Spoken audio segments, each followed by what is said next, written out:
Guys, I'm Section717, and in today's video, I review KSP solid rocket boosters. Let's go. So, KSP has quite a few SRBs, and like a big thing in the game, because of course they are. Let's go to the VIP and look at them. Reviewing them today. So, first off, we have the rocket engine that, if you've ever played Kerbal Space Program in Science or Career Mode, you know what it is. Well, first let's review the smallest one. Let's not review them possibly one of the best known ones. Let's start with the two tiny ones. The smallest SRB in the game is this thing, the FM1 Mite.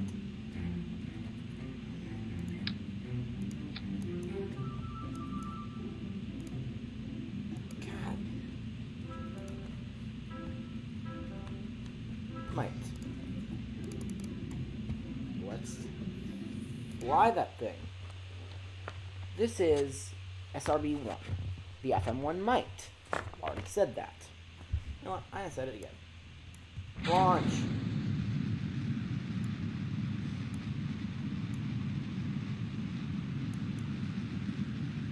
This thing had reaction, doesn't probably get it to orbit, and I don't know, it's either it's tipping or it's tipping. It's not picturing you guys tipping. Turns out you probably want to put fins on these things if you don't want them to become short-range missiles.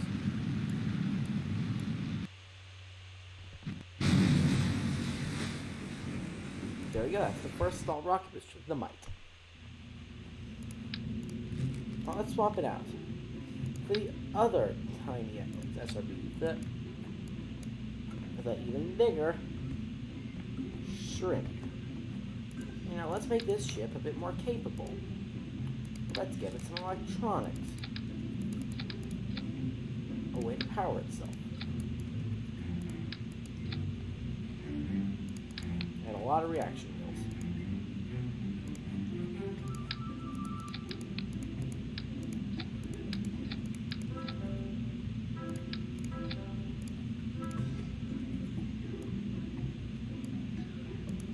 And all fits nice and neatly here. Nicely and neatly here. We're going to want to put some structural reinforcements because, really, what do you think? And some fins because I like aerodynamics. This seems like an actual freaking sounding rocket, and yeah, it's definitely a sounding rocket. And sounding rockets have to return to Kerbal. So this one will.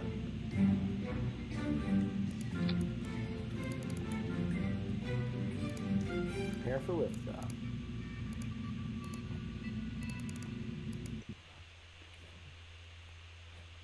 Alright, let's fly this thing. But yeah, this rocket is under the power of a single that's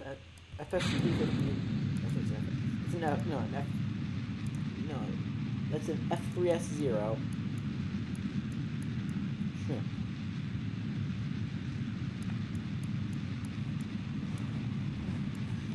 So this rocket isn't going as fast, presumably because of the amount of stuff I've put on it.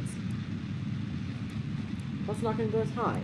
Well, actually it's going to go higher, considering it's actually stable this time. But yeah, this is basic sounding rocket powered by one of the smallest SRBs in the game. And it's cute. I like this ship. It's very cute.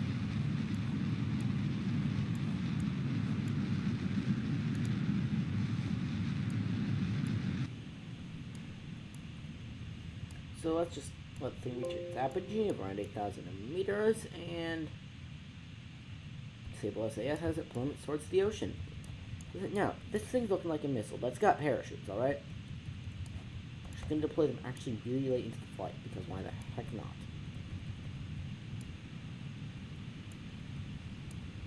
Alright, so now we're plummeting towards the ocean. Hey, would you look at that? We're no longer plummeting towards the ocean. Isn't that great?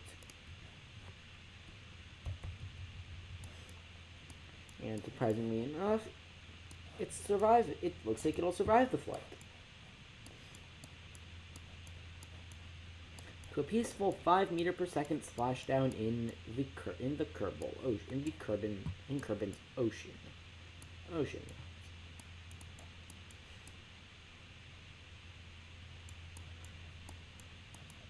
But yeah, I like this SRB. It's small and it's good for small ships.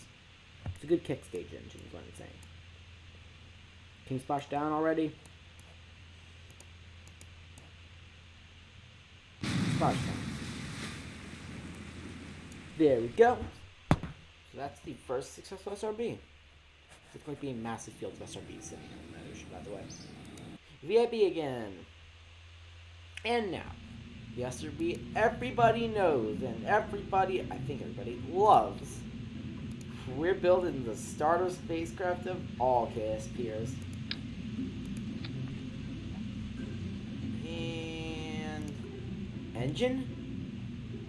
Well, let me just read the description to describe it. While considered to be by some to be little more than a trash bin full of boom. I love that. Alright. Don't leave the staging like that. And a Jeb. This is what everyone calls it. Mark 1. That's what I call it. That's what Matt Lown calls it.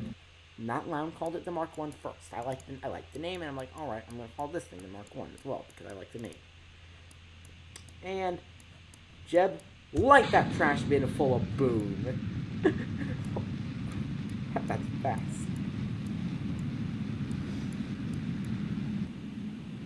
Alright, let's see what you're at. What your apocalypse is, Jeb. Help me.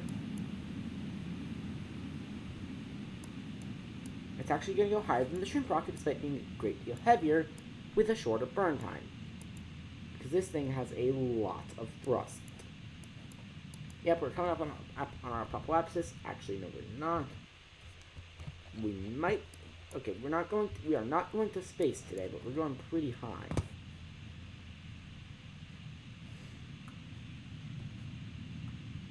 Okay. Comfortable. This is all comfortable, Jeb, isn't it? Now I need to deploy the parachute so nobody dies. Oh. Oh, that can't be comfortable. That can't be comfortable. Sending out hundreds of meters per second. Oh well, they're alive.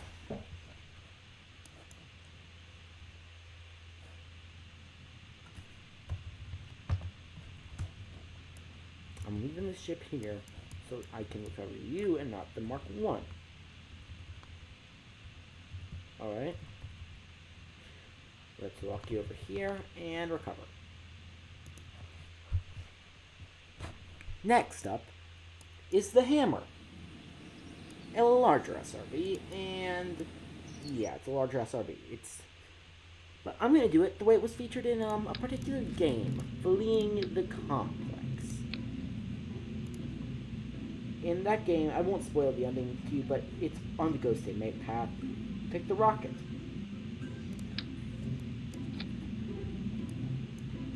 Just saying. Okay. Alright, so... there we go. Wait a minute.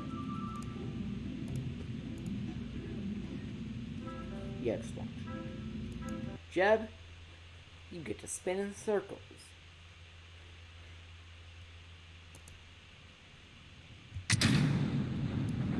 Although, the R10 is the engine depicted in the fail scene.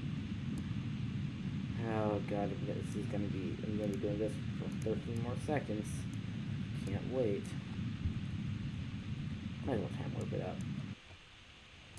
And descend. You know what? Yep, I think you're too good for that hidden parachuting. And skydiving time! Help me. Instructions being... I can fly. You can fly very quickly, Jeb. Alright, so there's your ship. Jeb. Now, what do you do when you are not in your ship, and your ship is falling towards the ground at great velocities. I don't know.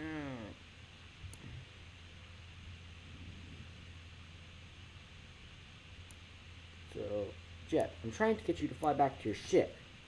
I get you to do aerobatics, and I've done this before. I've literally flown a Kerbal back to their ship while it's descending under its parachute. It's pretty hard, and it does require the ship to be flying very, very, very quickly. But it's doable. Alright, and let's watch Jeb's ship butterize, and they're butterized, and let's land. Ouch. And Jeb, you're being recovered again. Yay. And now, for the Thumper. It's a rocket with a bit more power. Okay, a lot more power.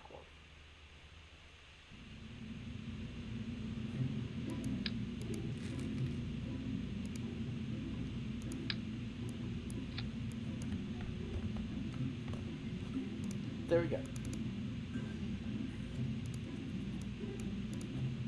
That's better. That's better. We're going to space today. I mean, the hammer can take you to space. I think we're going to space today. I mean, you are not going to space today, so you guys can result this. And begin picture kick, Jeb. Help me!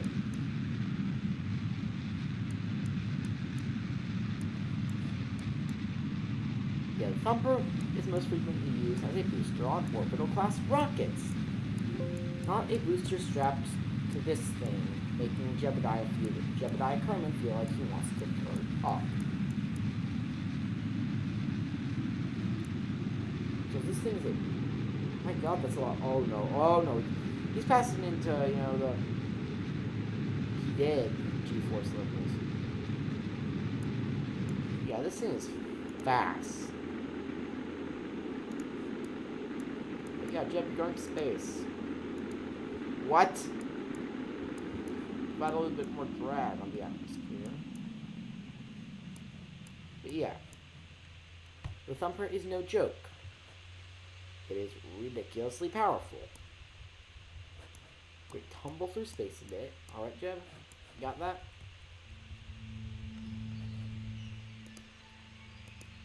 Because remember, you are in space. Now, hit retrograde and use the engine as a heat shield. It's your only heat shield, so you're not overheated. Oh, great, Jeb, you're... Revert to vehicle assembly! But essentially, yeah. That's the Thumper. And now, time for even more fun in space with Jebediah Kerman. Help me! You know what? I'm gonna load in a different rocket that uses these engines as boosters. Today, we're using the Arion 5 added to the name. Okay, that is careful with that. I'm just gonna do it immediately afterwards. But it's powered by these boosters. Yeah. The kickbacks are its boosters. That's a good way of explaining how powerful these things are. They're used to model the boosters for the Arion 5.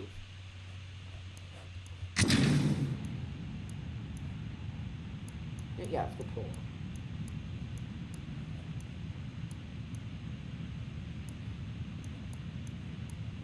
Yeah, but this thing's huge.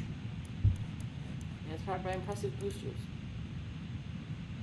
By impressive boosters to match.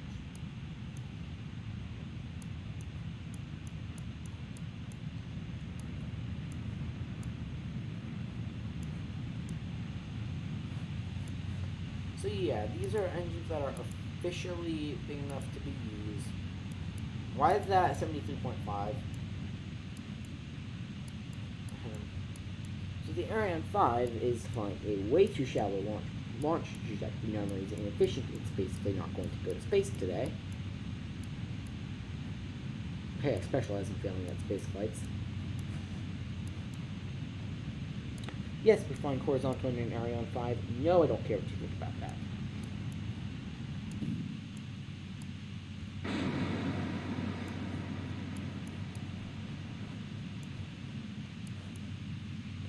Terrain. Pitch down, pitch down. Terrain. Pitch down, pitch down. Well, that destroyed the entire ship. Okay then, KSP. Now, on to an even more insane SRB. This rocket I just need to load in. I designed this rocket.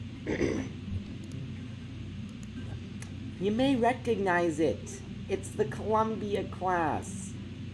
And it's powered by the next booster on our list, the THK Pollux. It's big. Yeah, but if you watch my Minimus video, which you really should, it's an amazing video, you'll know these boosters. Because they're the boosters, the SRBs on the rocket that takes the Minimus. Remember to refrain from actually going to the mud in this video while destruction. Remember that. But yeah, this is a massive SRB that is very good. Maybe my favorite. But that wouldn't be Kerbal. So, well, it is my favorite, but my favorite in Kerbalness is not the Pollux. It's a basic SRB. Oh, I haven't reviewed one SRB, which I'll review now. It's the separate. So I'll review in a bit. It's the Separatron. You'll get to see it reviewed. How did I forget about the Separatron? It actually does have a really good TWR though, although this didn't blast, which is a problem. But this is how a sane, normal person would fight the Columbia class on a trajectory, you know. Educate it appropriately. I don't actually do this in my Columbia class missions. This happens at 20,000 meters, not 15,000. Well, actually, this happens at 28,000 meters. This particular portion of the pitch kick. And my SRBs are detached by that. Separatron 1. Simple, cheap, effective. Gets your boosters away from your ship when they're too big and could crash into your engine if they don't. Yeah, I've had that problem happen to me more than once. Now, right back to vehicle assembly before I try flying to the moon again. But yeah, that's the THK Pollux. Now I'm reviewing the machine of amazingly powerful death. Okay, not death, but just amazingly powerful existence. That they call the Thoroughbred. I'm gonna put some equipment so this thing can actually go to and come back from space. Because it's gonna go to space. It most definitely is going to go to space.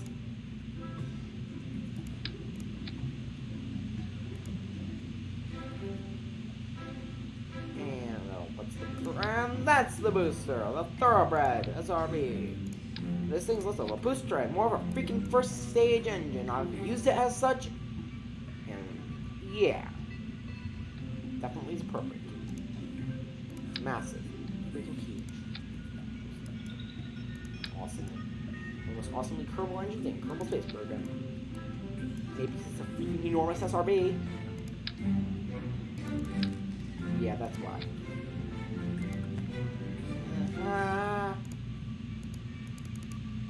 Launch.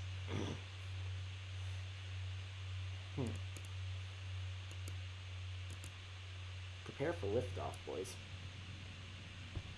Let's go! We might actually be able to enjoy this thing. If this thing reaches orbit, I would be very, very happy. And I know how to get very basic science satellites into orbit if this actually works.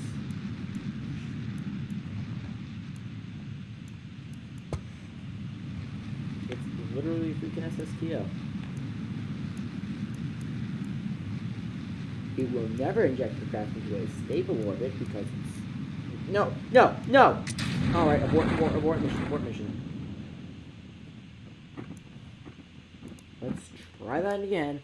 But we're putting fins on the rocket this time. How did I forget? Okay, we're also putting the godlike reaction wheels on the spacecraft.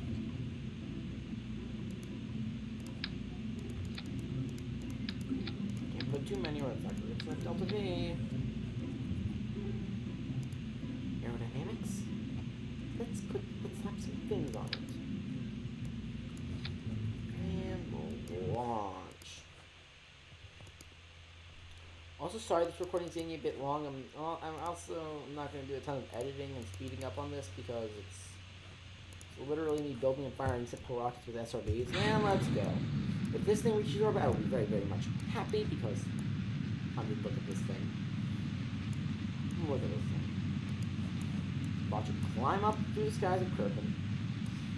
And hope it reaches a stable Kerbal orbit.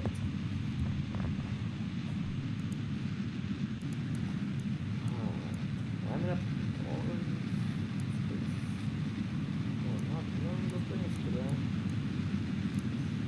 Hello, Dave. Let's see my relax. Oh, you gotta be kidding me. Oh, you gotta be kidding me. No. Oh, right. The engine's uncontrollable. Help.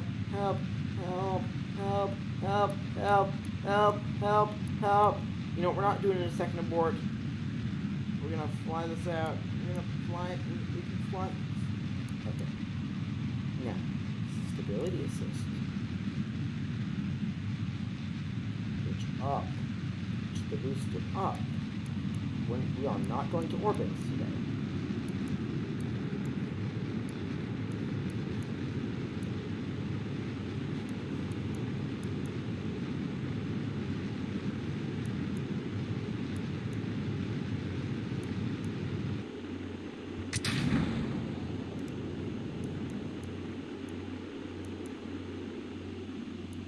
Alright, so that actually freaking worked. How and why, I don't know. But it's Kerbal space program, so maybe the Kraken just smiled down on me. Also, yeah, this thing is a great suborbital science vehicle.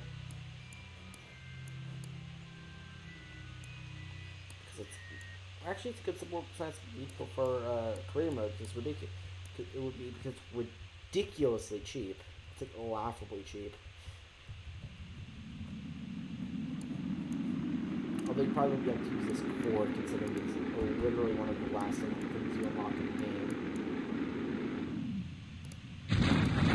It's deployed and revert flight to vehicle assembly. I am not watching that thing push again. And we have one more SRB to go.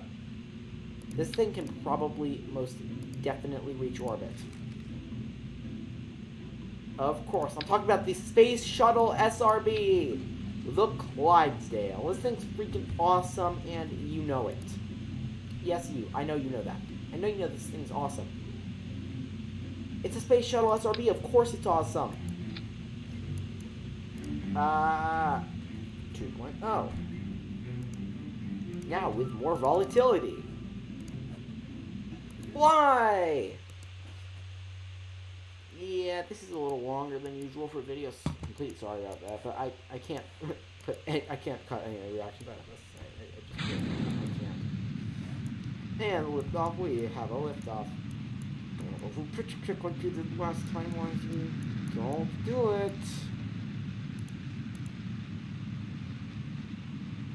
Okay, what? That is a very high number. And sure, this rocket's going to be flying in a central trajectory steeper than a Columbia-class booster, but ignore that.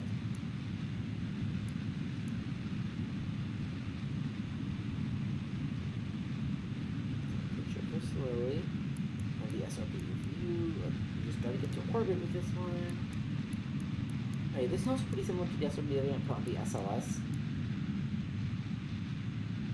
So that's cool.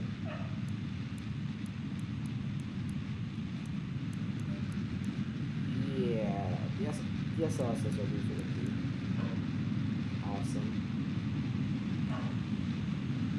And that marking is a dog. The dog's kind of annoying. So, yeah. So, let's get this thing to orbit!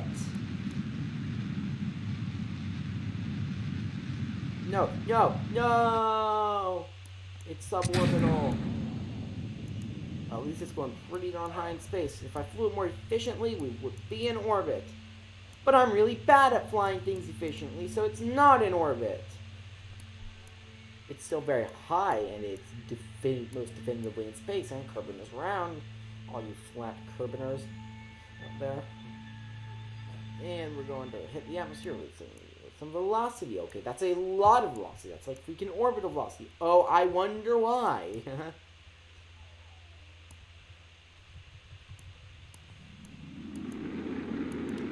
And re-entry into Kerbin's atmosphere. Pushes out. And we will revert flight to spaceplane to vehicle assembly, because I don't want to get to have to watch my rocket parachute for an annoyingly long time. So, I'm watching 717. My favorite rocket booster, solid rocket booster, is the Pollux. Comment below what your favorite is, and thank you for watching.